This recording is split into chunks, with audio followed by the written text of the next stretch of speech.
Shanti, Namaste. Welcome to one more episode of Treasure of Experiences. Her experience के साथ हम अपना experience भी बढ़ाते, हम और भी आगे जीवन में बढ़ते रहे हैं और कहते हैं अनुभव जैसा बहुत बड़ा सा लेसन और कुछ भी नहीं है। तो हम अपने जीवन के लेसन्स को भी दूसरों के अनुभवों के द्वारा भी सीखते आगे बढ़ते जा रही है। तो चलिए आज और एक एपिसोड में हम ऐसे हस्ती को लेके आए हैं जिनके अनुभव के लिए ब्राह्मण परिवार के हर आत्मा तरसते हैं, और वो है नन अदर दैन अपने ब्रह्मा कुमारीज के additional secretary general Rajyogi Brahma Kumar Brijmohan Bhrata ji को हम इस शो में स्वागत करते हैं। स्वागत है, स्वागत है, स्वागत है भाई साहब आपको। ओम शांति। ओम शांति। एंड हैदराबाद में शांति सरोवर में मनमोहिनी डिवाइन स्टूडियो में आपका हार्दिक स्वागत है। स्वागत है भाई साहब। ओम शांति। ओम शांति। भ्राता ब्रिजमोहन आनंद जी लगभग 7 दशकों से अपने जीवन में ईश्वरीय क्रांति, आध्यात्मिक क्रांति लाए हैं और उसी क्रांति को आगे बढ़ाते हुए अनेकों को उसी क्रांति की मशाल को आगे बढ़ाते और सभी को सशक्त भी कर रहे हैं, लाभान्वित भी कर रहे हैं। तो भाई साहब जो ब्रह्मा कुमारीज का फाउंडिंग फादर है प्रजापिता ब्रह्मा, और मम्मा के अंग संग में रहकर बहुत प्यार पालना परवरिश लिया है, उसी अनुभवों के द्वारा आपके जीवन से दूसरों को भी लाभान्वित कर रहे हैं। आप ब्रह्मा कुमारीज के पॉलिटिशियन सर्विस विंग के चेयरपर्सन भी हैं, additional secretary general of Brahma Kumaris organization है, और ब्रह्मा कुमारीज के जो apex committee headquarters Mount Abu में स्थित है उसके भी आप मेंबर हैं, और आप secretary Rajyoga education and research foundation भी है, और साथ ही साथ ब्रह्मा कुमारीज एजुकेशनल सोसाइटी के भी आप सेक्रेटरी हैं। आप बहुत सारे नेशनल इंटरनेशनल प्रोजेक्ट्स में और कॉन्फ्रेंसेस में अपना योगदान भी दिया है। बहुत सिंपल सैम्पल एग्जाम्पल के रूप में बाबा के कार्य में सेवारत है। बहनों को आगे बढ़ाते हुए आप एक बैकबोन बनकर सेवा का बागडोर निभा रहे हैं, और आप दिल्ली ओम शांति रिट्रीट सेंटर के को डायरेक्टर भी हैं। आप core committee member of value education of the ministry of human resource development भी है, और साथ ही साथ ब्रह्मा कुमारीज का जो मंथली इंग्लिश मैगज़ीन है प्योरिटी, उसके आप एडिटर के भी सेवाएं दिए हैं। आप एक राइटर भी है, कॉलम राइटर भी हैं। ब्रह्मा कुमारीज का जो यज्ञ है आज, उसमें मेन जो 4 पिलर्स सीनियर ब्रदर्स है उनमें से आप एक रहकर आपके क्विक एंड राइट डिसीशंस के द्वारा ऑर्गेनाइजेशन को भी बहुत आगे बढ़ा रहे हैं, और आप बहुत ग्रेट इंटेलेक्चुअल भी है। You have done your masters in law and commerce. आप लगभग 18 साल तक प्रैक्टिसिंग चार्टर्ड अकाउंटेंट भी रहे हैं। फिर उसके बाद जब बाबा के प्रेरणा के द्वारा, बाबा के आज्ञा के द्वारा आप बहुत सुंदर तरीके से, सहज तरीके से सेवानिवृत्त होकर आप संपूर्ण सेवाएं ब्रह्मा कुमारीज में दे रहे हैं लगभग 6 दशकों से। और आपकी विशेषताओं में हम ये भी देखते हैं, इतना व्यस्त रहते हुए, इतनी सेवाएं करते हुए भी आप कैसे एक बैलेंस रूप में करते हैं। आप गंभीरता और रमणीकता का सही बैलेंस रखते हुए आप आपके जीवन को आगे बढ़ा रहे हैं।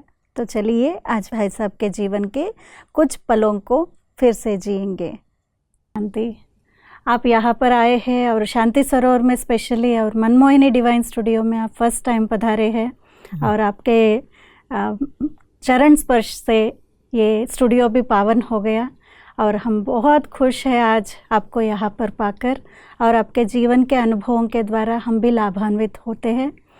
देखिए जी, पहली बात तो ये है, मुझे नहीं लग रहा मैं यहाँ फर्स्ट टाइम आया हूँ। Thank you. मैं हर 5000 वर्ष के बाद आज के दिन इसी घड़ी इसी समय जी इसी ड्रेस में आपके पास आता रहा हूँ और आता भी रहूँगा। जी जी, थैंक यू। आपने 5000 साल के ज्ञान को फिर से याद दिलाया। और आप यहाँ पर ही है, एक्चुअली यहाँ पर ही रहने वाले हैं। वैसे हमको ऐसे महसूस होता है कि आप अभी विश्व सेवा पर है, तो हर जगह पर आपका प्रेजेंस है। आजकल जो ऑनलाइन की सर्विसेज से और भी हम आपको बहुत नज़दीक महसूस कर रहे हैं। Thank you. तो ऐसे महान हस्ती परमात्मा स्नेह में रंग गए और परमात्मा मिलन मनाते आज हर एक को ऐसी प्रेरणा देते हैं, हम भी बाबा के रंग में रंग जाए। ऐसी प्रेरणा स्रोत भाई साहब का आज हम जानना चाहते हैं। भाई साहब, आप लगभग 70 इयर्स से परमात्मा ज्ञान में आए हैं और आपका जो फ्रेग्रेंस है वो पूरे विश्व में फैला रहे हैं। तो आप कैसे परमात्मा के प्यार में आए, या जो फाउंडिंग फादर ब्रह्मा बाबा मम्मा के संपर्क में आए, वो हम शुरुआत के दिन, आपके बचपन के दिन जानना चाहते हैं। देखिए, हर एक ब्रह्मा कुमार कुमारी के आने का कोई कारण तो बनता है जी। वो सुनाऊंगा तो बहुत लंबी बात हो जाएगी जी। सार में ये है कि ये उन दिनों में, ये 1953 की बात है कि मेरे पिताजी ज्ञान में आए थे और बहुत डिवोटेड थे। इतने डिवोटेड थे कि मेरी माता जी को उनकी और बहनों ने कहा, माताएं उनके सत्संग में आती थी, कि आपका पति घर छोड़ के चले जाएगा। तो मेरी माता जी ने मुझे भेजा था कि जाके देखो वो कहाँ जाते हैं जी, क्या कर रहे हैं। इस हिसाब से मैं आया था। आप आके फंस गए फिर? नहीं, फंसने की तो कोई बात नहीं है। मैं आया तो मेरा तो काम था कि देखना। तो मैंने सोचा कि ब्रह्मा कुमारी जो कुछ बोलते हैं जी, उसका मैं उल्टा बोलूँगा, क्योंकि मैं लॉ पढ़ता था उन दिनों। तो लॉ वाले को जिस साइड का केस मिल जाए उसी साइड से चलता है। तो मेरे को कोई भाई दिया, आपको सुनाएगा समझाएगा, तो वो कहता था कि मैं हूँ आत्मा, मेरा है शरीर। तो मैं कहता था मैं हूँ शरीर, मेरी है आत्मा। ऐसे था। फिर बहुत दिन हो गए, रोज ऐसा ही होता था।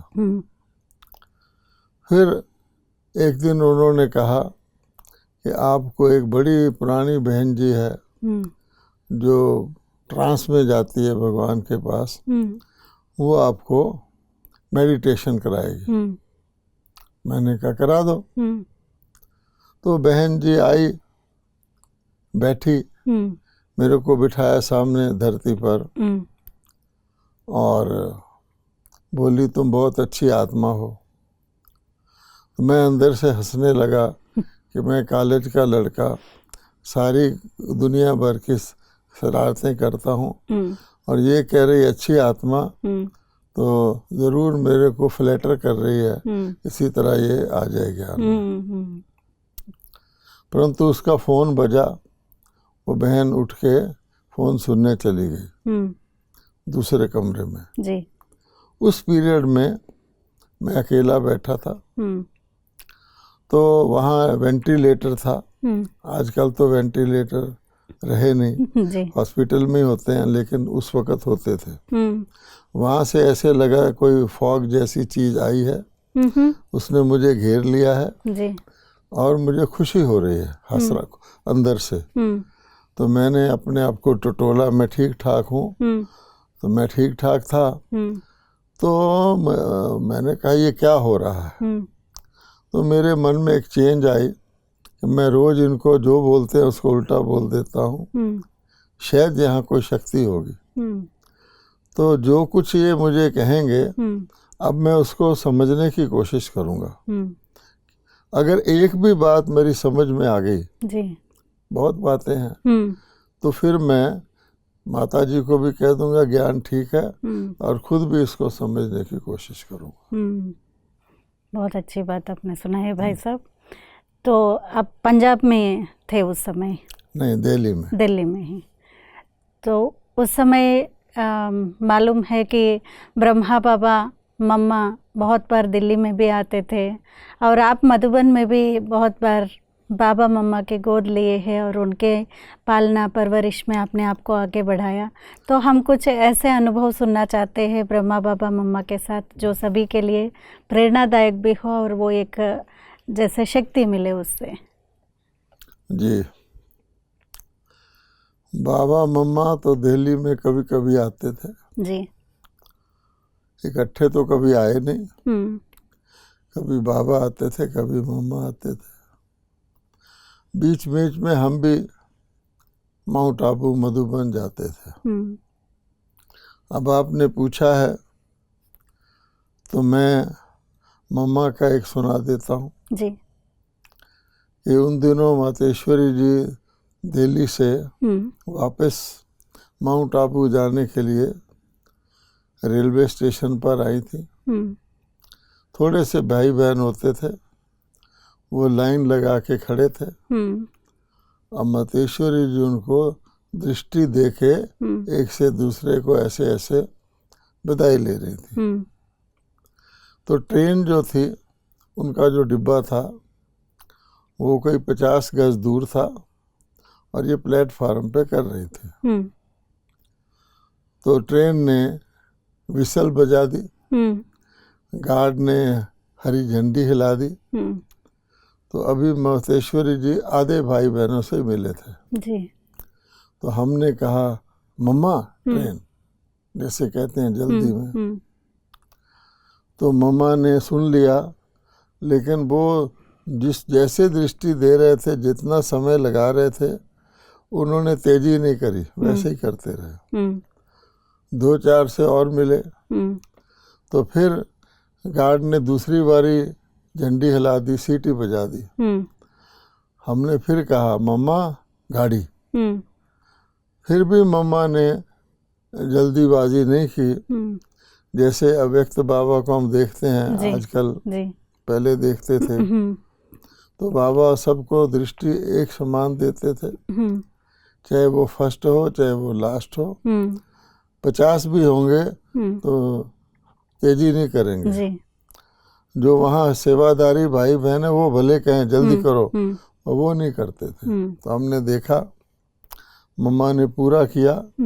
उसके बाद भी वो डिब्बे की तरफ जो गई तो उनके चाल में तेजी नहीं थी, जैसे नॉर्मल चलती हैं वैसे ही गई, और उनके गाड़ी में बैठने के बाद ही गाड़ी चली। तो हमने ये देखा, जिसको कहते हैं काल पर विजय, यानी समय को अपने काबू में किया हुआ है।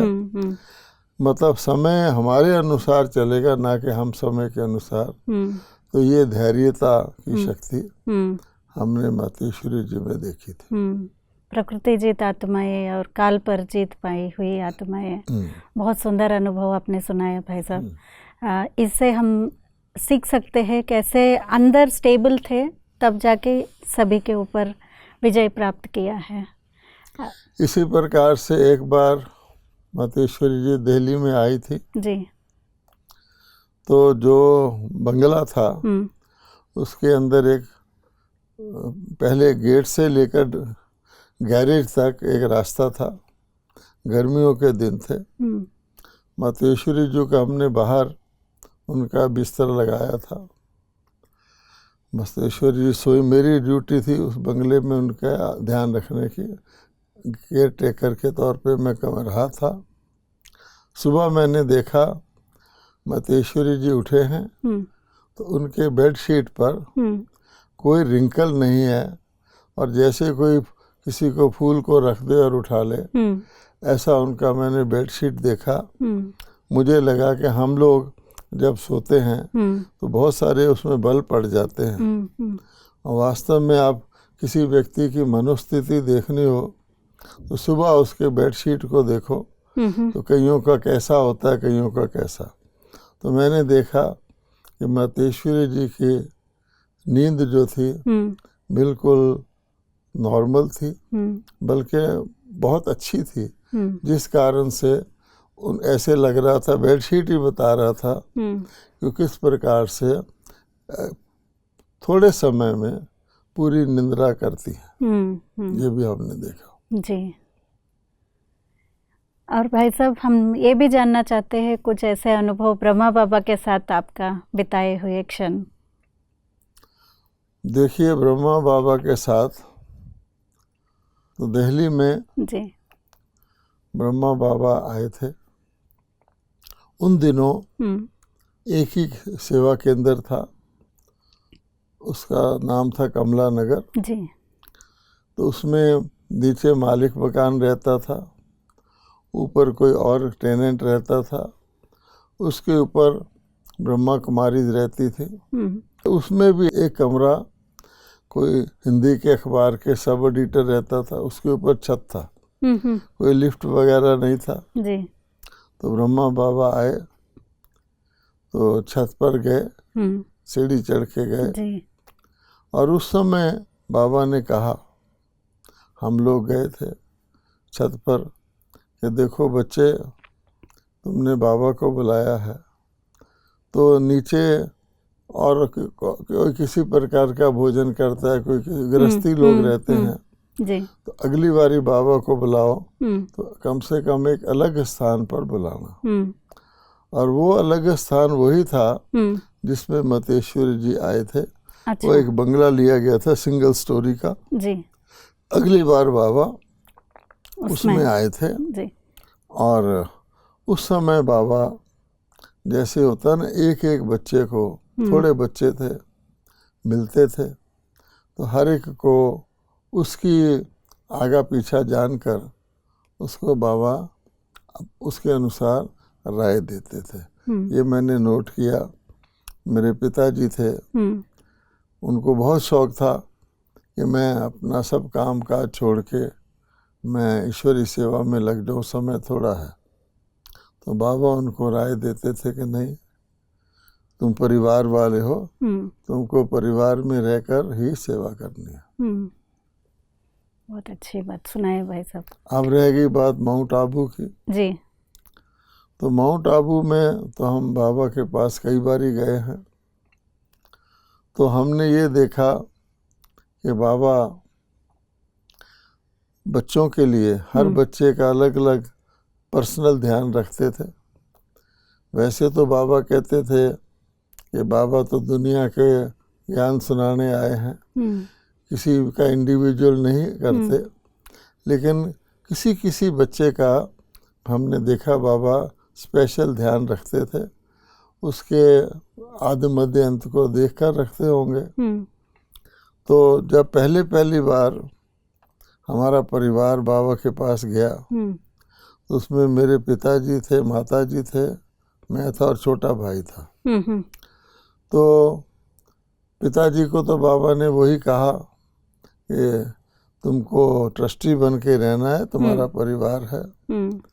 मेरे पिताजी को कहा मेरी माताजी के लिए कि उनको दिल्ली में हम रहते थे, पास में किसी धर्म स्थान पर, जैसे होता धार्मिक नगर होते हैं, वहाँ इनको सेवा केंद्र खोल दो ताकि नष्टो मुहा हो जाए। तो मेरे पिताजी ने दिल्ली के पास मथुरा एक जगह है जहाँ कृष्ण जी का दिखाते हैं, वहाँ पर उनको सेवा केंद्र खोल दिया और वो मेरी माताजी अपने शरीर छोड़ने तक वहाँ ही रही और सेवा करती रही। जी। मेरे छोटे भाई को कहा क्या करते हो, उसने कहा मैं 12th क्लास में पढ़ता हूँ। तो बाबा ने कहा तुम पढ़ाई छोड़ करके ईश्वरी सेवा में लग जाओ। मुझे पूछा तुम क्या करते हो, मैंने कहा मैं लॉ पढ़ता हूँ और चार्टर्ड अकाउंटेंसी का ट्रेनिंग लेता हूँ। मुझे बाबा ने कहा तुम पढ़ाई पूरी कर लो। अब हर एक को अलग अलग श्रीमत दिया। जी। बाद में हमने देखा कि 3 वर्ष के बाद मेरा छोटा भाई शरीर छोड़ गया। इसलिए बाबा को पता होगा, इसलिए ने बाबा ने उसको कहा तुम पढ़ाई छोड़ दो। और वो छोटे बच्चे के तौर पे बहुत सारी इम्पोर्टेंट सेवाएं बाबा ने उससे करवाई।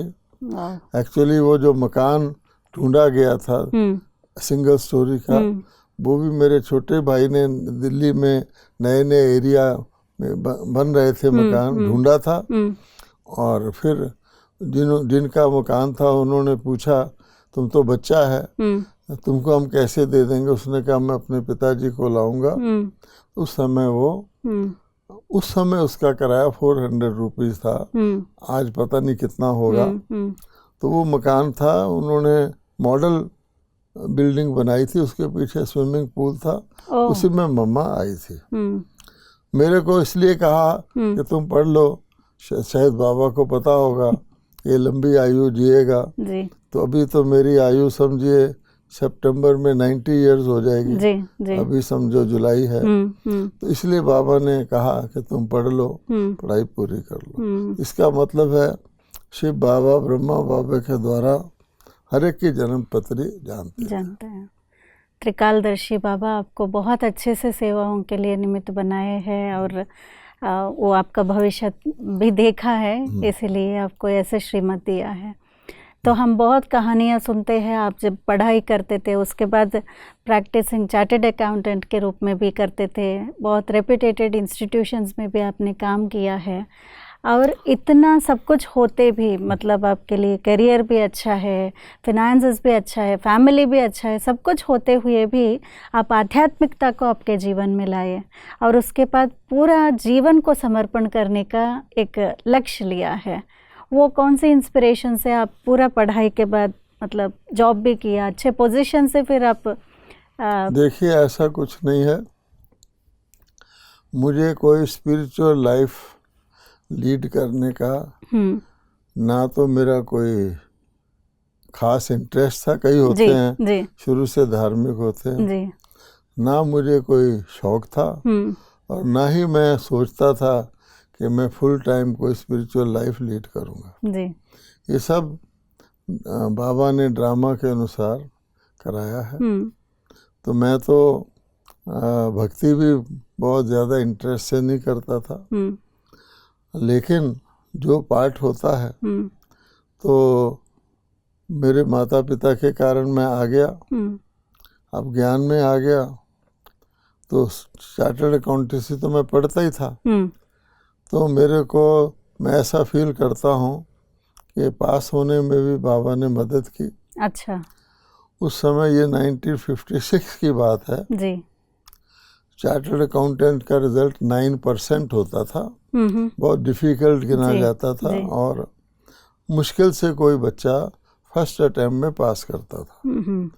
अब मैं तो ब्रह्मा कुमार था, तो मेरा पढ़ाई में कोई इतना डीप इंटरेस्ट भी नहीं था, पढ़ता जरूर था, लेकिन मुझे लगता है कि बाबा की मदद से उन दिनों प्रकाशमणि दादी जी दिल्ली में हमारे सेंटर की इंचार्ज थी।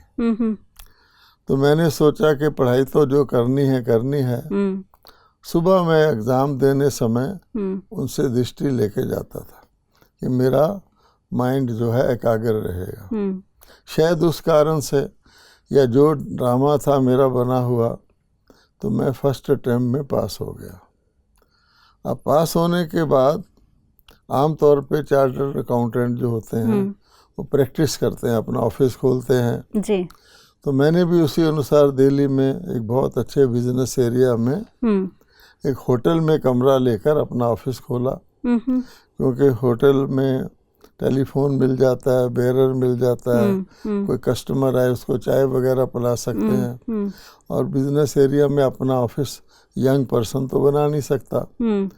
तो मैंने हार्डली कोई 8-9 महीने किया होगा प्रैक्टिस। तो माउंट आबू गया तो बाबा को याद था कि ये पढ़ रहा है, तो मेरे से पूछा तुमने इम्तिहान पास किया? तो मैंने बड़े फ़ख्र से कहा हाँ किया। तो बाबा ने कहा क्या करते हो? तो मैंने बोला मैं प्रैक्टिस शुरू किया, ऐसा ऐसा बताया कि बहुत अच्छा एरिया है, मेरे पिताजी के बड़े कांटेक्ट हैं, अच्छे बिजनेस मिलेगा। तो बाबा बोले कि थोड़ा समीप आओ।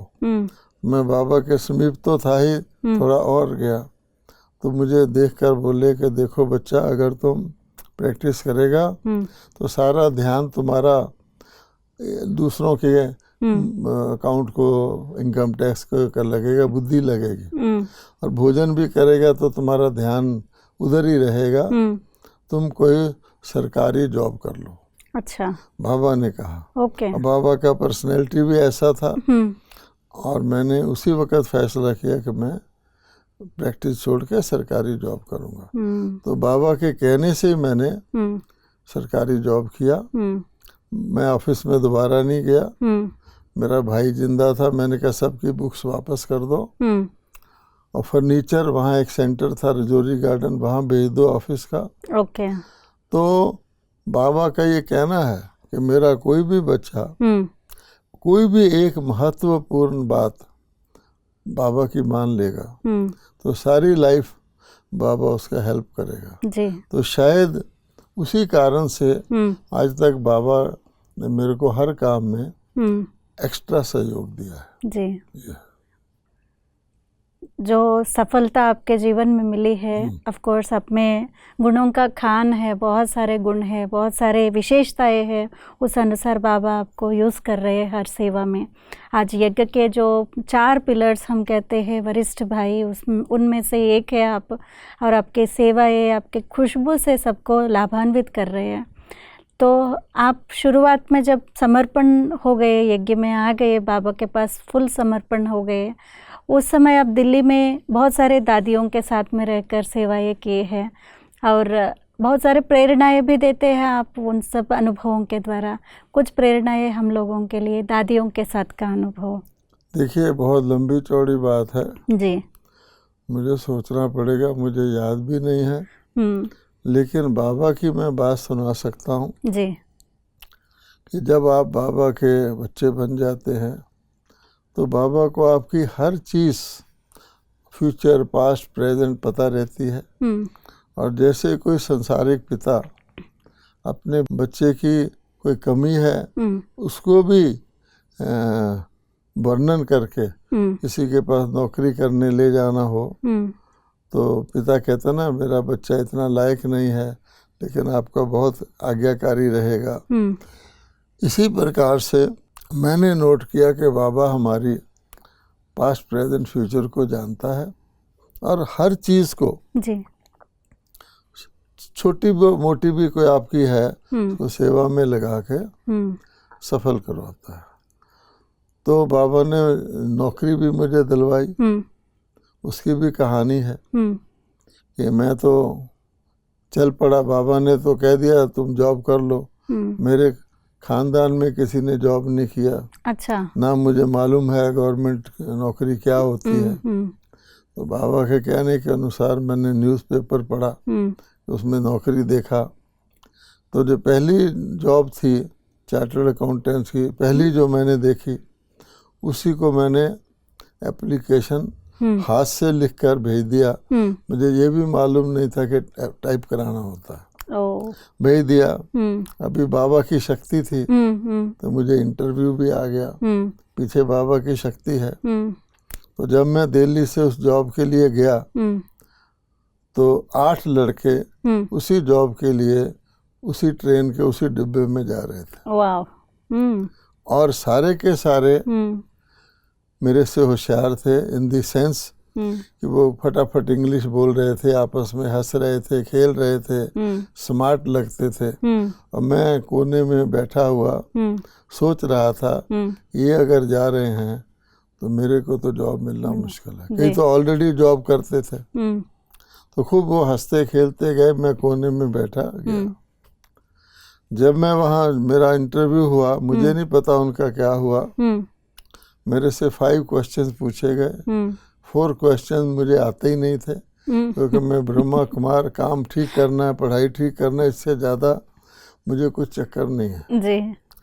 5th पूछा आप क्या तनख्वाह लेंगे। अब मेरे को ये भी मालूम नहीं है कि सैलरी का पे स्केल क्या होता है, इनके कुछ मालूम नहीं। तो मैंने कहा जो आप दे देंगे। उन्होंने पूछा क्या तनख्वाह लेंगे, क्योंकि मेरा रिकॉर्ड तो बहुत अच्छा था पढ़ाई में जी। तो मैंने कहा जो आप दे देंगे। तो मैंने बाद में देखा कि मुझे रखा गया, बाकी किसी को नहीं रखा गया। तो मैं बड़ा हैरान कि इतने होशियार लड़के हैं जी। तो मैंने पूछा तो वो बोले सरकार की गवर्नमेंट की कंपनी है नई, उसकी पॉलिसी है कि जो मिनिमम तनख्वाह मांगेगा उसको रखेंगे। अब वो सारे लड़के ने सोचा, दिल्ली से गए थे, वहाँ तो अभी गवर्नमेंट ने जमीन ही लिया था, कोई मकान भी नहीं था, तो किराए के दुकानों में उन्होंने ऑफिस खोला था। तो लड़कों ने सोचा कि एक्स्ट्रा तनख्वाह मांगी तो अपने आप देगी, बड़ी कंपनी है, पर उनका रूल था। तो मुझे रखवाया बाबा ने, जो उसमें बहुत सारी बड़ी कंपनी थी, तो 8-10 चार्टर्ड अकाउंटेंट चाहिए थे। तो 2 मंथ्स के बाद उन्होंने दोबारा विज्ञापन दिया और सैलरी को रेज करके, ताकि ज़्यादा लोग आ सके। तो मेरी आप ही रेज हो गई, क्योंकि मैं तो ज्वाइन कर लिया था। तो फिर नए लड़के आए, तो अगर पहले रेज होती तो मैं आउट था, वो अंदर थे। अब भगवान ने मुझे नौकरी भी दिलवा दी, मेरी तनख्वाह भी। इसको मैं क्या कहूँगा कि मैंने नौकरी की जॉब ली या भगवान ने दिलाई? भगवान ने दिलाया, डेफिनेटली। इस तरह से जी, मतलब बाबा हर वक्त ये करता है। आप बाबा के बहुत ब्लेस्ड चाइल्ड हैं।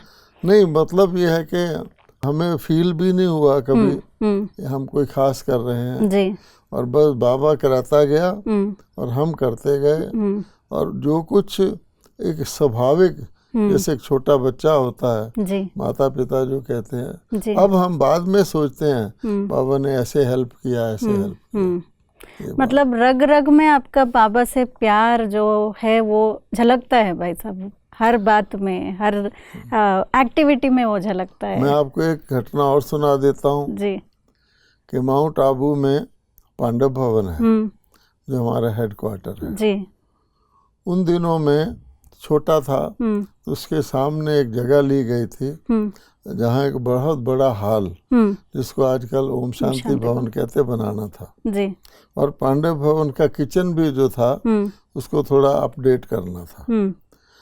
तो 120 टन्स सीमेंट चाहिए था जी, यज्ञ के लिए। मैं दिल्ली में था, तो मेरी ड्यूटी लगाई गई, तो 120 टन सीमेंट लियो। उस वक्त कंट्रोल्ड सीमेंट था, गवर्नमेंट के अंडर था। ओके। और राजस्थान में केवल 20 बैग्स 3 महीने में देते थे राशन कार्ड पर। अच्छा, मैं चला गया, पूछ पाछ के सीमेंट कंट्रोलर के ऑफिस में चला गया। वो भाई बैठा था, तो बोला, बोलिए क्या काम है? अब आप जरा नोट करना, जी, नॉर्मली व्यक्ति ऐसे नहीं कहता। तो मेरे दिमाग में किसी ने डाला, मैंने पूछा आप किस शहर के रहने वाले हैं? तो उसने मेरा ही शहर बताया। मैं अमृतसर का रहने वाला हूँ, वो भी अमृतसर का ही था, हम वहाँ ही पढ़े थे स्कूल में। अच्छा, यहाँ तक तो ठीक है। फिर मैंने उससे पूछा आप कौन से स्कूल में पढ़े हैं? अब नॉर्मली कोई सीमेंट लेने जाएगा, ये थोड़ी पूछेगा स्कूल की बात जी। तो उसने मेरा स्कूल बताया। अच्छा, फिर हमने टीचर्स के नाम एक्सचेंज किए। ओके। तो इसका मतलब है कि बाबा को ये पता था कि ये इसी स्कूल में पढ़े हुए हैं, इसीलिए बाबा ने मेरी वो यूज की। तो मेरे को तो पता नहीं था। 2 मिनट के बाद, जैसे हम बचपन में स्कूल में हैं, वो मेरा फ्रेंड हो गया। उसने कहा काम बताइए। और इन दोनों बड़ा डिफिकल्ट था इतना सीमेंट देना, पर उसने अपने आप बहुत सारी बातें डिटेल की हैं, हमको सीमेंट दिया।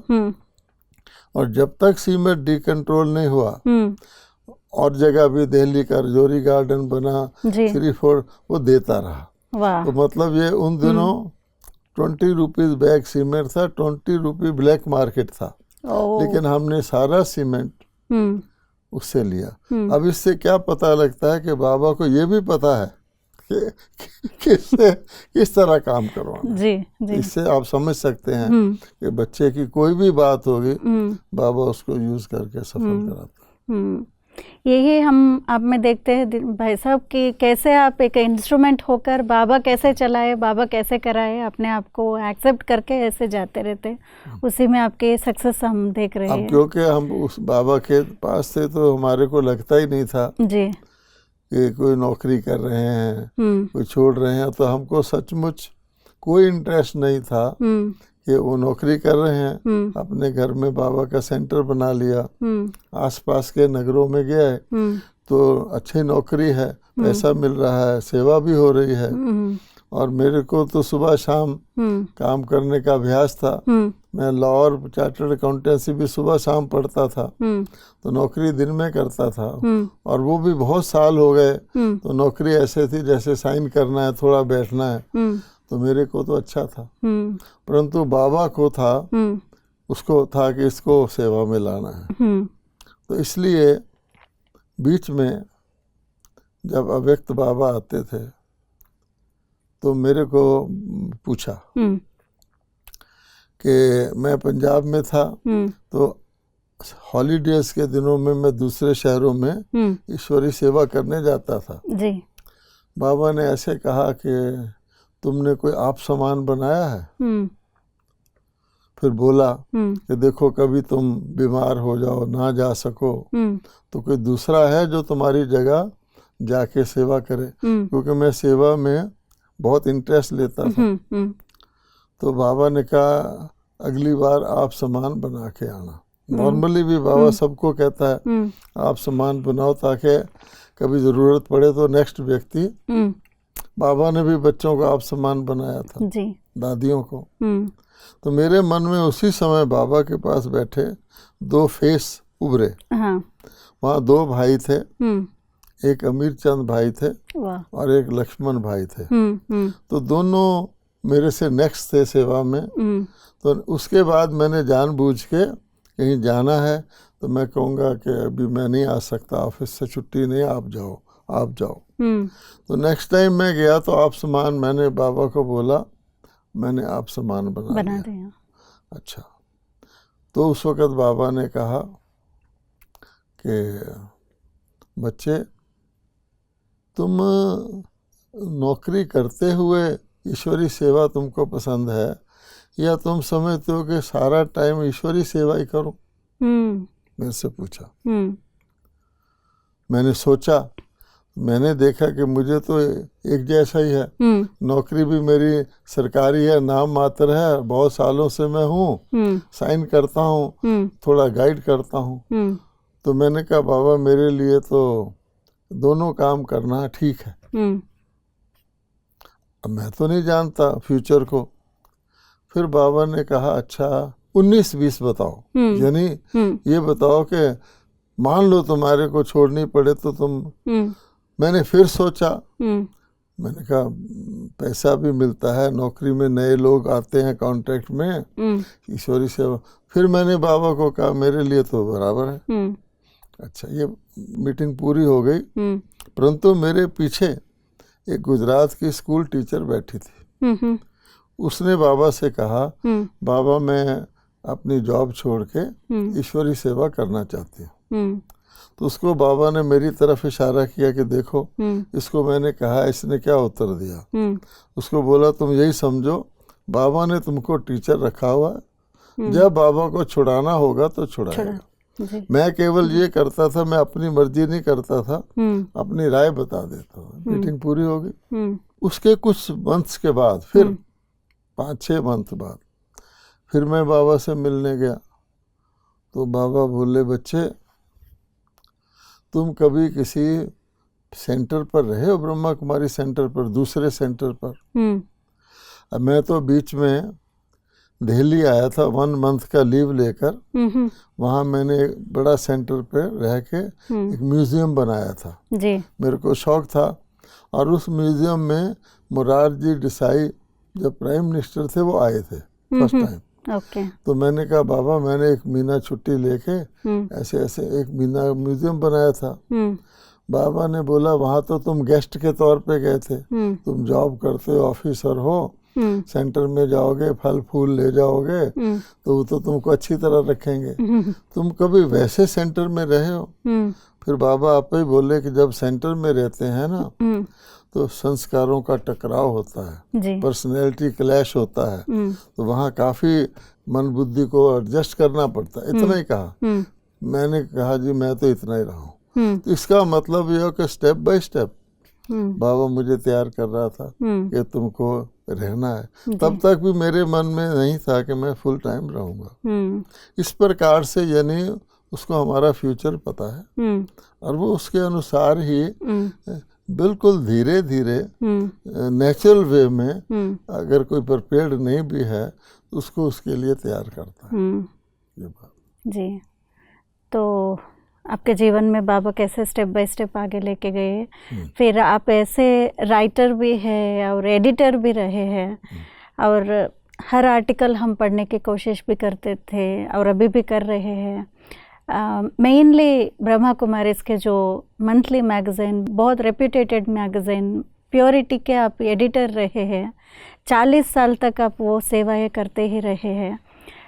किसी के जीवन में ऐसे रहता है 40 साल करने के बाद वो अपनापन आ जाता है या हमारा है ये भी रहता है, लेकिन आप पैंडमिक के टाइम में 1 सेकंड में डिसीजन ले लिया उसका क्लोज करने के लिए। तो क्या प्रेरणा बाबा से आपको मिली थी कि 1 सेकंड में आपको? देखिए ऐसा है, उसका पैंडेमिक से कोई कनेक्शन नहीं है। हाँ जी। भगवान ने मुझे पहले हमारा जो मैगजीन निकलता था जी, वो हमारे बड़े भाई जगदीश जी दिल्ली में मैगजीन निकालते थे जी, और उसका नाम था त्रिमूर्ति मासिक, हिंदी में निकालते थे। तो बाबा ने खुद कहा था कि बच्चों कोई मैगजीन निकालो, तो उन्होंने मैगजीन निकालने के लिए मैटर बनाया। वो लेखक थे, बड़ी बड़ी पुस्तकें उन्होंने लिखी हैं, विद्वान थे, सारे शास्त्र पढ़े हुए थे। हमारी संस्था में अगर कोई सारे शास्त्र आदि पढ़ा हुआ था तो वो थे, जी, वो सारी पुस्तकें वही लिखते थे। जी। मैं क्योंकि दिल्ली में था तो मेरी ड्यूटी लगी थी उनके मैगजीन को प्रिंट कराने की। तो प्रिंट कराने प्रेस में मैं जाता था और मैंने एक कविता, हर महीने में एक कविता उसमें लिख देता था ऐसे ही कि चलो मैगजीन है। तो जब फर्स्ट मैगजीन बना था तो मैंने प्रिंट कराया था, एक कविता मैंने लिखी थी, जगदीश जी उसके एडिटर थे। तो ब्रह्मा बाबा दिल्ली में आए हुए थे छत पर, तो जगदीश भाई उस मैगजीन को ब्रह्मा बाबा को फर्स्ट वाले को दिखाने के लिए लाए थे। मैं भी साथ था। तो बाबा के पास ले गए तो बाबा ने सभा में ही देखा, थोड़ी सी सभा थी, कि बाबा आपने कहा था हमने ये मैगजीन बनाया। तो बाबा ने कहा तुम मेरा एडिटर है, उस वक्त उनको टाइटल दिया तुम मेरा एडिटर है। अब उन्होंने कहा ये ब्रिजमोहन है, इसने भी इसको प्रिंट कराया है। और तो बाबा ने कहा ये मेरा सेकंड एडिटर है। ऐसा वह एडिटर वगैरह कुछ नहीं था, मैं तो उसको प्रिंट कराता था। अब एक बात है कि जो बाबा कह देगा वो होगा जरूर। अच्छा, तो मैं उसके बाद मैं तो जॉब करता था, तो जॉब करने वाला तो कोई और काम कर भी नहीं सकता, एडिटर नहीं बन सकता। तो एक बार जगदीश जी विदेश गए जी 15 महीने के लिए, और देशों में गए, तो मुझे बोल गए कि भाई ये मैगजीन जो है अब तुमने चलाना है। अच्छा, चलाना है, मैं तो इतना लिखना नहीं जानता। मैंने कहा ठीक है। तो मैं जॉब करता था, तो मैंने देखा कि उस मैगजीन में कौन कौन लेख लिखता है। तो मैं सबको अपने ऑफिस से ही अपने स्टेनो से लेटर भिजवा देता था कि देखो इसमें तुमने एक लेख देना है, एक लेख देना है। कविता तो मैं लिखता ही था। तो उसको जोड़कर मैंने 15 महीने वो मैगजीन था, मैं अपनी जॉब में पंजाब में दिल्ली से एक और भाई था उसके द्वारा प्रिंट कराया। तो 15 महीने में विदाउट फेल एवरी मंथ वो मैगजीन निकला। जगदीश जी कभी कभी ज़्यादा काम होता था तो 2 इशू इकट्ठे भी बना देते थे, परंतु मैंने एक हर महीने बनाया, मुझे ध्यान रहता था, ऑफिस था, स्टेनो गवर्नमेंट का था, तो मैं मटेरियल इकट्ठा करके बना के भेजता था। तो मैंने अपने दिल को तसल्ली देने के लिए सोच लिया कि बाबा ने कहा था तू मेरा सेकंड एडिटर बनेगा, तो गवर्नमेंट में हूँ, मेरा नाम तो नहीं आ सकता, पर मैं एक तरह से एडिटिंग कर रहा हूँ। उससे मुझे फर्क नहीं पड़ता था, काम तो किया जी। अब उसके बाद जब मैं जॉब छोड़ के दिल्ली आ गया, तो दिल्ली में एक भाइयों की मीटिंग हुई, उसमें कहा गया कि इंग्लिश का कोई हमको मैगजीन निकालना है। कौन निकालेगा? अच्छा, तो मैं कोई इंग्लिश का पढ़ा हुआ नहीं हूँ, क्योंकि मैं तो कॉमर्स का स्टूडेंट था। इंग्लिश मैंने सिर्फ 11th क्लास तक पढ़ी एज इंग्लिश, तो कॉमर्स इंग्लिश में होती वो और बात है जी। तो मेरा हाथ जैसे ऑटोमेटिकली खड़ा होता है, तो मैंने हाथ खड़ा कर दिया कि मैं निकालूंगा। तो सबने कहा आप निकालोगे? मैंने कहा हाँ, पर उनको भी फेथ था कि ये कहता है तो करेगा। उस समय फिर मैंने ये प्योरिटी मैगजीन निकाला और इसका मैं बाकायदा एडिटर बना, क्योंकि अब तो मैं जॉब में नहीं था, तो उसको मैं चलाता रहा। अब बाबा की मदद से चलाता रहा, क्योंकि ये मैगजीन विदेशों में जाता था। अब विदेशी तो इंग्लिश वाले ही होते थे। फिर भी मैंने कोशिश की, बहुत था तो छोटा सा मैगजीन, महीने में एक बार ही छापना होता था। सोच सोच के अच्छा अच्छा करके उसका एक स्टाइल बनाया, एक तरीका बनाया, वो मैं लगातार चलाता था जी। लेकिन आपने पूछा छोड़ा कैसे, तो ऐसा है कि जैसे मैंने नौकरी छोड़ी, तो जब नौकरी छोड़ने का मौका आया तो मेरे मन में तो कोई छोड़ने का भी नहीं था, रखने का भी नहीं था। जैसे कोई फल होता है ना, पक जाए तो आप ही गिर जाता है जी। तो मैं तो नौकरी कर रहा था, 17 साल करता रहा। अब क्या हुआ कि दिल्ली में फर्स्ट हाउस ब्रह्मा कुमारी सारे इंडिया ने जो खरीदा गया, वो दिल्ली में पांडव भवन खरीदा गया जी। 1972 में। उससे पहले सारे ही हमारे सेवा स्थान रेंटेड होते थे। अब उस वक्त तो बहुत बड़ी बात थी, एक नया मकान बड़ा खरीदा गया और 72 में सारे इंडिया से थोड़े थोड़े पैसे इकट्ठे करके वो खरीदा गया था जी। यद्यपि उसकी टोटल कॉस्ट 4.25 लाख थी, परंतु उस समय ऐसा ही था, तो बहुत बड़ा था। तो मेरी कंपनी का हेडक्वार्टर दिल्ली में था, उसकी 8-10 इंडिया में ब्रांच थे भिन्न भिन्न प्रांतों में। तो उस वक्त बाबा तो व्यक्त हो गए थे, पर दीदी दादी ने मुझे कहा, मैं माउंट आबू गया, भाई देखो हमने बहुत बड़ा मकान लिया है, उसमें एक भाई चाहिए, बहुत बड़ा मकान है, तो तुम अपनी ट्रांसफ़र अपने दिल्ली हेडक्वार्टर में करवा लो ताकि दिल्ली में तुम रह सको। तो मैंने सोचा दिल्ली बहुत बड़ा सिटी है, वो मकान जो ब्रह्मा कुमारी ने लिया था वो दिल्ली के एक एरिया में था, हमारी कंपनी का हेडक्वार्टर दूसरे एरिया में था। उन दिनों ट्रैफिक नहीं था, फिर भी 45 मिनट जाने में 45 मिनट आने में लगते थे। फिर सारी कंपनियों का वो हेडक्वार्टर था, उसमें सारे की फाइनेंस की प्रॉब्लम इकट्ठी होके आएंगी, तो मेरे को टाइम भी ज़्यादा देना पड़ेगा। हो सकता है मैं हॉलीडे के दिन भी काम करूं। मैंने सोचा ये तो मैं काम भी बढ़ जाएगा, टाइम भी नहीं मिलेगा। तो मैंने उनको सहज स्वभाव में कहा, बहन जी ऐसा है मैं आपके किस काम आऊँगा दिल्ली में रह के, मैं तो सारा दिन ऑफिस में जाऊँगा, स्नान करूँगा, मुरली सुनूंगा, फिर ऑफिस में जाऊँगा, वहाँ तो काम भी बहुत होगा, तो मैं आपके किस काम आऊँगा। मेरे मुंह से बाबा ने निकलवाया, अगर आप कहते हैं तो बहुत वर्ष हो गए, मैंने 17 साल जॉब कर लिए, कहो तो मैं छोड़ देता हूँ। ऐसे जैसे बाबा ने मुझे तैयार कर रखा था, उन्होंने कहा जैसी तुम्हारी मर्जी। तो जिस प्रकार से बाबा ने सहज स्वभाव में दिलाया था, उसी प्रकार से सहज स्वभाव में मेरे मुंह से निकाल दिया, मैं छोड़ देता हूँ। अब मैं जॉब छोड़ने के लिए माउंट आबू से अपने शहर में आया कि मैंने रिजाइन करना है कल। उस समय मेरे घर में जो सरकारी बंगला था, एक लेटर पड़ा था जिसमें मेरी ही कंपनी में अगली जॉब का इंटरव्यू था। अब आप सोचो कि कोई जॉब छोड़ने आया है, वो इंटरव्यू करेगा, वो कहेगा मैंने क्या करना है। तो मैंने भी सोचा, फिर भी मैं सोचता था हर बात श्रीमत से करूं। तो मेरे सेंटर पर मोहिनी बहन जो माउंट आबू में बाद में थी, वो रहती थी और बहुत अच्छी ट्रांस मैसेंजर थी। मैंने कहा बहन जी आप ज़रा बाबा से पूछ के आओ कि जब मैंने जॉब छोड़ना है तो मैं इंटरव्यू तो ना करूँ ना। उसने आके कहा बाबा कहते नहीं तुम इंटरव्यू करो। मैं सोचा कि मैं जॉब छोड़ना है तो इंटरव्यू क्यों करूं, तो मेरी समझ में नहीं आया। तो मैंने कहा प्लीज़ आप एक बार फिर बाबा से पूछ के आओ कि मैं इंटरव्यू करने का मेरे को फ़ायदा क्या है जब मैंने छोड़ना ही है। तो बोली बाबा कहते हैं कि जब ये छोड़ भी देगा तो लोग पूछेंगे ये कौन सी जॉब करता था। अगर ये बड़ी होगी वो भी सेवा करता है कि इस जॉब से इसने रिजाइन किया था। अब ये तो हमारी बुद्धि में नहीं था। हमने कहा ठीक है, तो हम इंटरव्यू करने चले गए।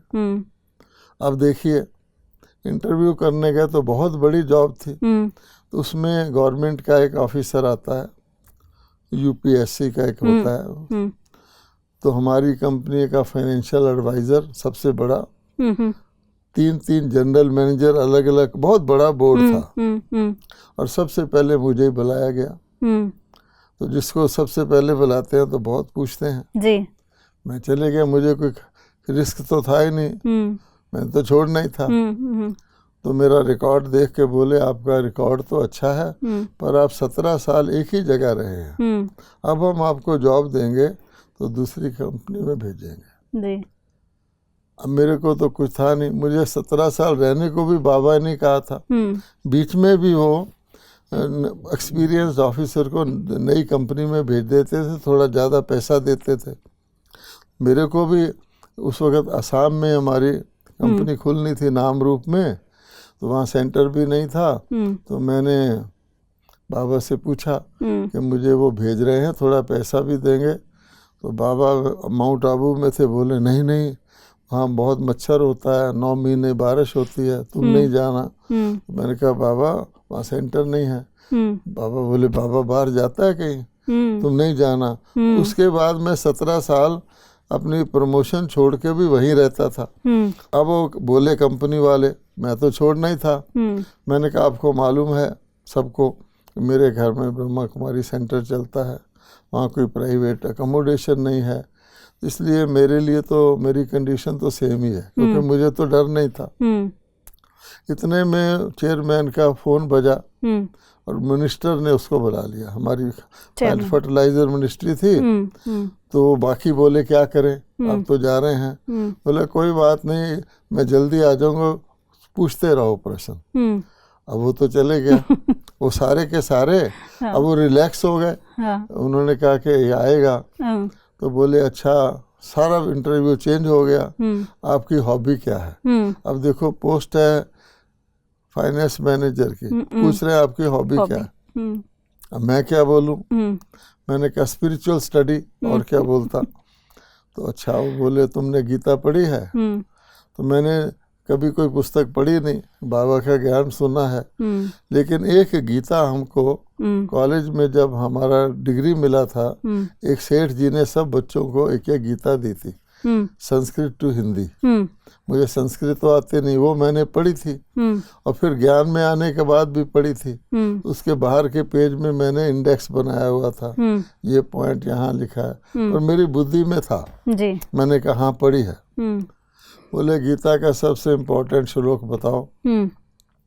अब मुझे तो संस्कृत आती नहीं, मेरे मन में है कि कौन सा श्लोक दुनिया वाले अच्छा मानते हैं कि योग से कर्म में कुशलता आती, पर मैं संस्कृत में रेंडर नहीं कर सकता। तो मैंने उनको कहा टू मी मन मना भव मध्य जीव, जो भगवान सिखाता है। उनकी समझ में नहीं आया। उन्होंने नेगेटिव में सिर हिलाया कि नहीं। तो मैं उनको सुनाने लग गया। भगवान कहता है मुझे याद करो, अगर मालूम ही नहीं भगवान कौन है तो किससे मन लगाओगे। श्री कृष्ण तो शरीर का नाम है, शरीर को याद करना थोड़ी परमात्मा को याद करना है। वो उनकी समझ में नहीं है। बोले नहीं नहीं नहीं, नहीं। और फिर बोले अच्छा मान लो एक व्यक्ति सड़क पे जा रहा है, दूसरा छुरा लेके उसके पीछे मारने जा रहा है, आप देख रहे हैं, गीता के अनुसार आप क्या करोगे। अब ये प्रश्न पूछा, धर्म संकट है। तो मैंने कहा देखिए मुझे अपनी डेथ वेट का कोई फियर नहीं है, पर मैं लॉ अपने हाथ में नहीं लेता। तो मैं देखूंगा कोई पुलिस वाला वगैरह।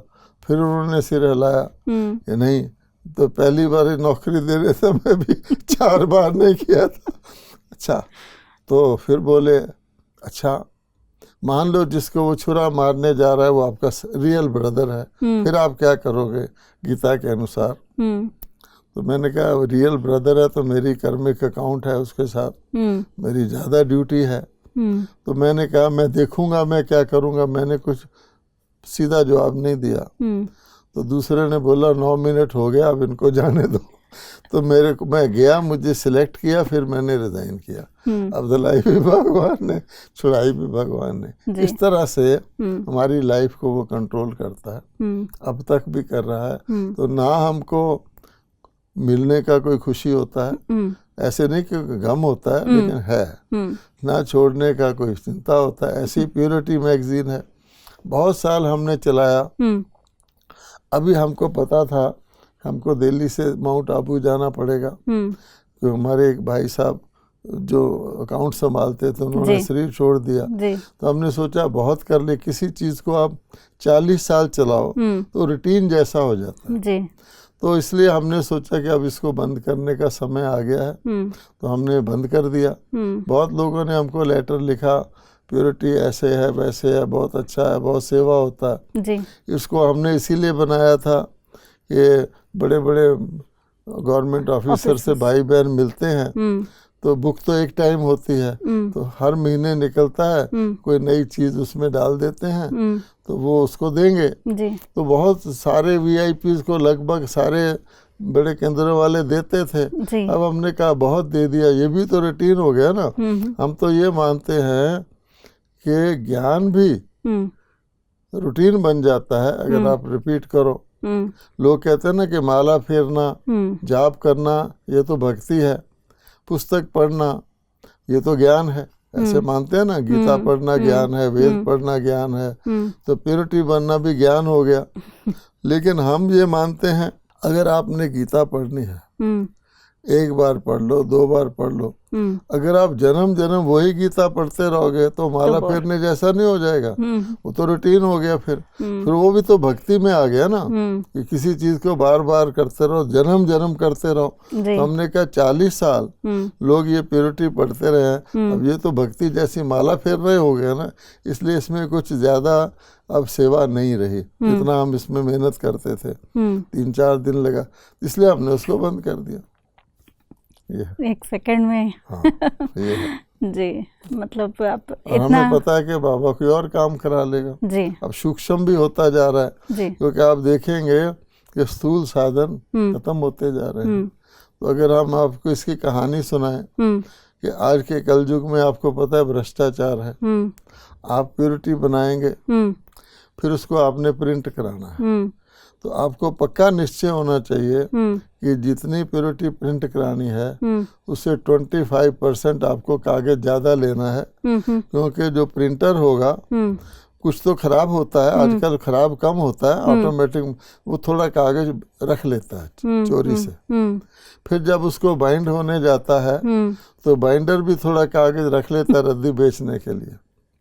फिर जब वो डाक में भेजते हैं तो डाकिया भी लापरवाही से कुछ फेंक फूंक देता है कि कौन उठाए। तो इसलिए हमको बहुत काफी एक्सेस बनाना पड़ता है, क्योंकि कलयुग का भ्रष्टाचार है। तो इसलिए ये समझ लीजिए कि उसी हिसाब से हमने देखा कि करप्शन भी बहुत हो गया है। और आगे कभी बिजली नहीं है तो प्रेस बंद हो जाएगा, कभी हड़ताल हो गया तो कागज नहीं मिलेगा, दोनों बुलाएंगे तो बाइंडिंग नहीं होगा। हमने उसको देखा, जो हमारा दूसरा मैगजीन था, आपने कहा ना कोरोना, वो बेचारे प्रिंट करके रखते रहे, कोई जाए नहीं, कोई टच नहीं करता था अखबार को, तो वो तो बाद में हुआ। परंतु हमने ये सोच लिया था कि स्थूल से अब सूक्ष्म में जाना है, इसलिए उसको बंद कर दिया। ठीक है।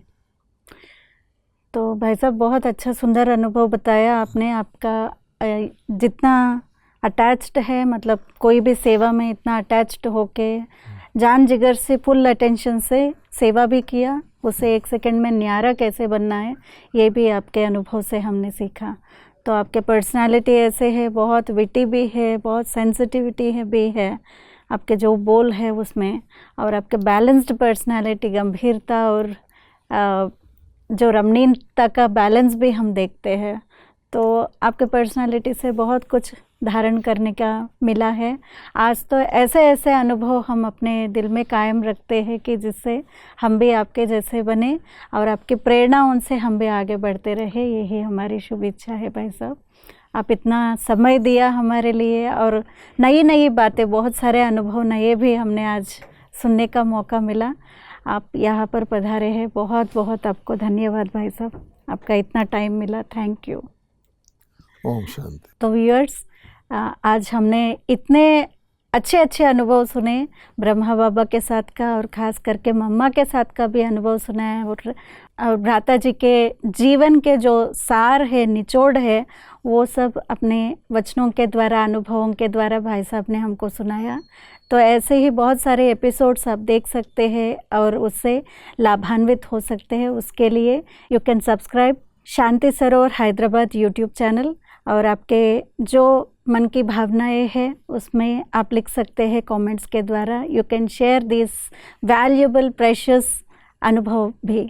Thank you once again. Om Shanti.